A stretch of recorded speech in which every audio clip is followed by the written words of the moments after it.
Hello welcome back to my channel. അപ്പോൾ നമ്മുടെ നന്ദുട്ടന് ഒരു ചെറിയ ചുമയും ജലദോഷമൊക്കെ വരുന്നുണ്ട് കേട്ടോ. അപ്പോൾ കഴിഞ്ഞ ദിവസം മുതലുണ്ട് സ്റ്റാർട്ടിങ്. അപ്പോൾ ഞാൻ കഴിഞ്ഞ ദിവസം ഇത് ചെയ്തിട്ടുണ്ടായിരുന്നു.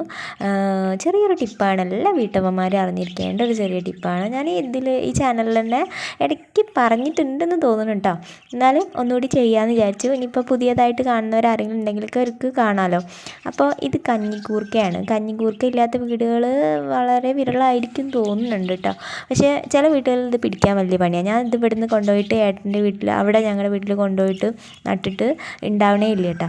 അപ്പോൾ ഈ കഞ്ഞിക്കൂർക്കയും തുളസിയും ഇത് രണ്ടും തിളപ്പിച്ചിട്ട് കുട്ടികൾക്ക് ഈ ജലദോഷം, പനി, ചുമ ഒക്കെ വരുന്ന സമയത്ത് തന്നെ നേരത്തെ തന്നെ ഇത് ഉണ്ടാക്കി കൊടുക്കണം. അത് ഇങ്ങോട്ട് മൂർച്ഛിക്കാൻ വേണ്ടി കാത്തു നിൽക്കരുത്, തുടക്കത്തിൽ തന്നെ അത് ഉണ്ടാക്കി കൊടുക്കണം. നന്നിട്ടും ചെറുതാവുമ്പോൾ ഞാൻ തുളസി മാത്രം തിളപ്പിച്ചിട്ടുള്ള വെള്ളമായിരുന്നു കൊടുത്തിട്ടുണ്ടായിരുന്നത്. അധികവും അങ്ങനെ കൊടുത്തിട്ടുണ്ടാകും. അപ്പോൾ നന്നിട്ട് എനിക്ക് തോന്നുന്നു വളരെ വിരളായിട്ടൊക്കെയാണ് ഈ ജലദോഷവും ചുമയൊക്കെ വരുന്നത്. ഇടയ്ക്കിടയ്ക്കൊന്നും വരാറൊന്നുമില്ല കേട്ടോ. അപ്പോൾ അങ്ങനെ വരുന്നതെന്ന് കണ്ടാൽ ഞാൻ ഉടനടി ഇത് ചെയ്തു കൊടുത്തു നോക്കും.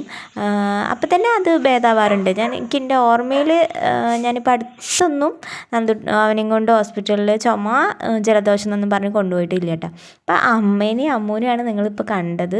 രണ്ടുപേരും നല്ല പണിയിലാണ്. അപ്പോൾ ഞാനിത് തിളപ്പിക്കാൻ വേണ്ടി വെച്ചിട്ടുണ്ട്. നന്നായിട്ട് കഴുകിയിട്ട് തിളപ്പിക്കാൻ വേണ്ടി വെച്ചിട്ട് നന്ദുട്ടനെ പോയി കുളിപ്പിച്ച് കൊടുത്തിട്ട് യൂണിഫോമൊക്കെ ഇട്ട് കൊടുത്തു. വെള്ളിയാഴ്ച ആയതുകൊണ്ട് ഭയങ്കര പെട്ടെന്ന് പോകാനുള്ളതുകൊണ്ട് വേഗം റെഡിയാക്കി കൊടുത്തിട്ടോ. അപ്പോൾ അതിന് തിളച്ച് വന്നപ്പോഴത്തേക്കും അമ്മ അത് ഓഫ് ചെയ്ത് വെച്ചിട്ടുണ്ടായിരുന്നു. ഞാനത് ചൂടാറാൻ വേണ്ടിയിട്ട് ഫാനിനടിയിൽ വെച്ചിട്ടുണ്ട്. അപ്പോൾ നമ്മുടെ ഫൈറ്റർ ഫിഷാണ് ഇത് കേട്ടോ. അച്ഛൻ കഴിഞ്ഞ ദിവസം കൊണ്ടുവന്ന നല്ല ഭംഗിയുണ്ട് അല്ലേ. എനിക്കിതൊക്കെ നോക്കിയിരിക്കാൻ നല്ല ഇഷ്ടമാണ് കേട്ടോ. കുറേ വെറുതെ ഇരിക്കുന്ന സമയത്തൊക്കെ ഇതിനിങ്ങനെ നോക്കിയിരിക്കാൻ നല്ല രസമാണ്. അപ്പോൾ ഇന്ന് ദോശയും സാമ്പാറുമായിരുന്നു. എന്നിട്ട് നന്നായിട്ട് ഇഷ്ടമുള്ള ഒരു ബ്രേക്ക്ഫാസ്റ്റാണ് ദോശയും സാമ്പാർ, ഇങ്ങനെയുള്ള കാര്യങ്ങൾ. ദോശയാണ് നല്ല ഇഷ്ടം കേട്ടോ. ഇന്ന് പോകാൻ ഭയങ്കര മടിയനാണ്, എന്താണെന്ന് അറിയില്ല, നല്ല മടിയുണ്ട് പോകാൻ. അപ്പം ഞാൻ ഈ ഒരു സംഭവം ഒരു ഗ്ലാസ് മാത്രം രാവിലെ കൊടുക്കുക, ഉച്ചയ്ക്ക് കൊടുക്കുക, അങ്ങനെയൊന്നുമല്ല. നമ്മളെന്താ ചെയ്യേണ്ടത് വെച്ചിട്ടുണ്ടെങ്കിൽ, ഇപ്പം സ്കൂളില്ലാത്ത ദിവസമാണെന്നുണ്ടെങ്കിൽ ഇടയ്ക്കിടയ്ക്ക് കുടിക്കാൻ കൊടുക്കുക. അല്ല അവർക്ക് സ്കൂളിലെ ദിവസമാണെന്നുണ്ടെങ്കിൽ വാട്ടർ ബോട്ടിലാക്കിയിട്ട് കൊടുത്തയക്കുക. അപ്പോൾ അത് കൂടുതൽ അളവിൽ ശരീരത്തിൽ എത്തുമല്ലോ. അപ്പോൾ നല്ലൊരു റിസൾട്ട് കിട്ടുന്ന ഒരു സംഭവമാണ്. നിങ്ങൾ എന്തായാലും ചെയ്ത് നോക്കുക കേട്ടോ. ചെയ്ത് നോക്കിയിട്ട് കമൻറ്റ് ചെയ്യുക. അപ്പോൾ നല്ല റിസൾട്ട് കിട്ടുന്ന സംഭവമാണ്. അപ്പോൾ ചായ കുടിച്ചതിന് ശേഷം ബാക്കിയുള്ളത് ഞാൻ അവന് കൊടുത്തു. അവന് പൊതുവേ ചെറുപ്പത്തിൽ എങ്ങനെയായിരുന്നു വെച്ചിട്ടുണ്ടെങ്കിൽ വെറുതെ ഈ തുളസിയില പൊട്ടിച്ചിട്ട് കഴുകിയിട്ട് വെറുതെ നടന്ന് തിന്നുന്ന ഒരു കൂട്ടത്തിലുള്ളതായിരുന്നു കേട്ടോ. അപ്പോൾ അവന് നല്ല ഇഷ്ടമാണ് തുളസിയില. അപ്പോൾ ഈ ഒരു ഇതിൻ്റെ ടേസ്റ്റ് ആൾക്ക് അങ്ങനത്തെ ഒരു ഇതായിട്ട് തോന്നിയൊന്നുമില്ല. പിന്നെ ഈ കഞ്ഞിക്കൂർക്ക ഉണ്ടല്ലോ, കഞ്ഞിക്കൂർക്ക എന്ന് പറഞ്ഞിട്ടുണ്ടെങ്കിൽ ഒരു വല്ലാത്തൊരു ചൊവയാണ്, ചില കുട്ടികൾക്കൊന്നും ഇഷ്ടാവില്ല. എന്നാലും ചെറുപ്പത്തിൽ തന്നെ ഇതൊക്കെ ശീലിപ്പിച്ച് കൊടുക്കുക. ഇന്നലത്തെ പോലെ കുപ്പിയിൽ ഞാൻ വെച്ചിട്ടുണ്ട് കേട്ടോ.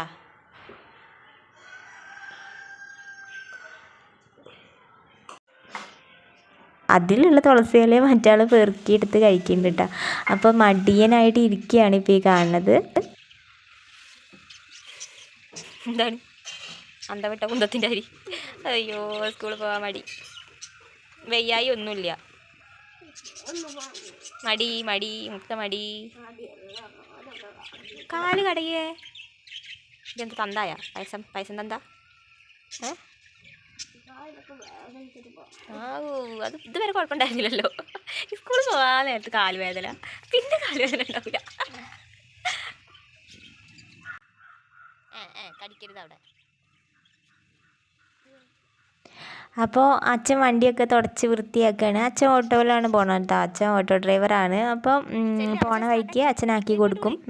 പിന്നെ ഇന്നലെയൊക്കെ അനിയനാണ് കൊണ്ടാക്കിയിരുന്നത് കേട്ടോ. പിന്നെ ഇവിടുന്ന് എൻ്റെ വീട്ടിൽ നിന്ന് സ്കൂളിൽ പോകാമെന്നുണ്ടെങ്കിൽ കുറേ സമയം ഉണ്ടാവും നന്ദുട്ടന് കേട്ടോ. രാവിലെ അവിടെ നിന്നാകുമ്പോൾ 9:10 ബസ് വരും. ഇവിടെ നിന്നാകുമ്പോൾ 10:15 സ്കൂളിൽ പോയാൽ മതി. വെള്ളിയാഴ്ച ആച്ചാൽ അവിടെ നിന്ന് 8 മണി കഴിഞ്ഞ് 8:10 ഉള്ളിൽ ബസ് വരും.